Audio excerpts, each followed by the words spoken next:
I never imagined that my 35th birthday would turn into one of the most memorable days of my life. To be honest, I didn't even expect anyone to remember it. Over the past few years, life had pulled me into a quiet routine. Friends I once had moved away, my family lived states apart, and after a long relationship ended, I had slowly gotten used to being by myself. That morning, when I woke up on my birthday, the silence in my small apartment felt louder than usual. I made myself a cup of coffee and sat at the kitchen table, scrolling through my phone, secretly hoping to see a flood of birthday wishes. A few messages popped up, one from my mom saying she loved me and hoped I treated myself, and another from my younger sister sending me a funny gift with balloons. But that was it. No big surprises, no calls from old friends, no one knocking at my door. Just me, my coffee, and the faint hum of the refrigerator. Birthdays are supposed to feel special, aren't they? As a kid, I used to count down the days until my birthday, waiting for cake, laughter, and presents wrapped in shiny paper. Now, here I was in my mid-30s, spending it alone in a quiet apartment with nothing planned. I tried to tell myself it was fine, that I didn't need anyone else to celebrate me. But deep down, I felt a pang of loneliness. To distract myself, I cleaned the apartment, folded laundry, and even started baking a small cake from a box mix I had in the cupboard. It wasn't much, but I figured I could at least blow out a candle and make a wish. The smell of vanilla filled the kitchen, and for a moment, I felt a small flicker of excitement. Still, when I set the cake on the counter and lit the candle, staring at it in the dim kitchen light, I couldn't help but feel silly. Singing happy birthday to yourself doesn't carry the same magic. I had just blown out the candle when there was a knock at the door. The sound startled me. Hardly anyone ever came by, and I wasn't expecting a delivery. Wiping my hands on a towel, I walked to the door, unsure of who it could be. When I opened it, I found myself looking down at Ethan, my neighbor's son.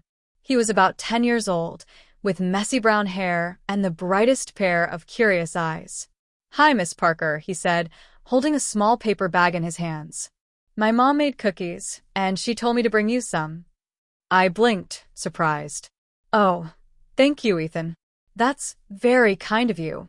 He grinned. "Also, happy birthday. My mom said today's your birthday." The words hit me like a warm ray of sunshine cutting through clouds. Someone remembered. Someone cared enough to say it out loud. I hadn't realized how much I needed to hear those two words, happy birthday, until he said them. My eyes stung, and I quickly brushed at them, not wanting to cry in front of a child.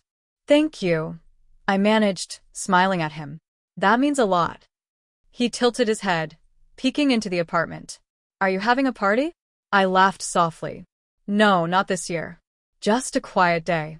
Ethan frowned, as if that idea didn't sit right with him. "That's not fair. Everyone should have a party on their birthday, even if it's just a little one."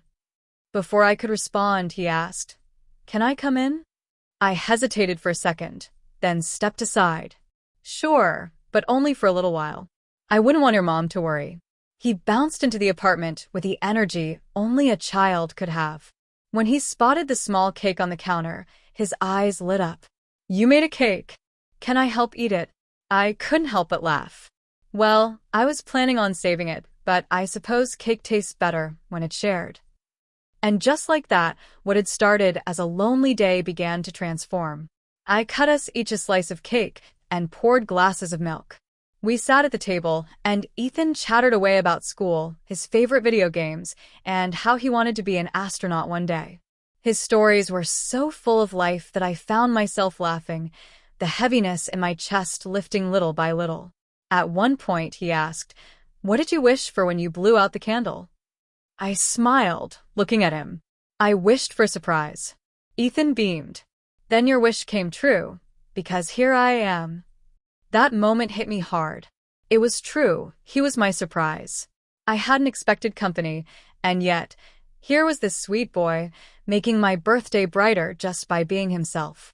We ended up playing a board game I had tucked away in a closet. Ethan insisted on teaching me the rules, even though I'd played it before. His excitement was contagious, and soon the apartment was filled with laughter instead of silence. A little later, his mom, Karen, knocked on the door to check on him. She looked a little embarrassed. "I hope he's not bothering you." He insisted on bringing those cookies over. "Not at all," I said, smiling warmly.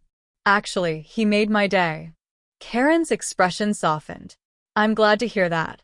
I know birthdays can feel tough when you're far from family. You're always welcome with us if you'd like." Her invitation touched me deeply. For the first time in a while, I felt like I belonged somewhere. That evening, instead of sitting alone, I joined Karen, Ethan, and her husband Mark for dinner at their apartment. They had ordered pizza, and Ethan proudly announced to his parents, "I saved Miss Parker's birthday." Everyone laughed, but I knew he was right. He had saved it. He had turned what would have been just another lonely day into a memory I would carry with me forever. As I sat there with them, surrounded by warmth, conversation, and the clinking of plates, I realized something important. Birthdays aren't about the number of people who send messages, or the size of the party. They're about connection, about feeling seen and valued, even in the smallest ways. Ethan's simple knock on my door reminded me that kindness often comes when you least expect it, and that sometimes family doesn't have to be related by blood. That night, when I finally returned to my apartment, I felt a fullness in my heart I hadn't felt in years. I looked at the leftover cake on the counter, at the bag of cookies, and at the little board game still sitting on the table, and I smiled. My birthday hadn't been lonely after all. It had been beautiful in its own unexpected way. And every year after that, Ethan made sure to knock on my door on my birthday, sometimes with cookies, sometimes with a handmade card, but always with the same big smile that reminded me how much a small act of kindness can mean. I will never forget the birthday I thought I'd spend alone until my neighbor's son knocked.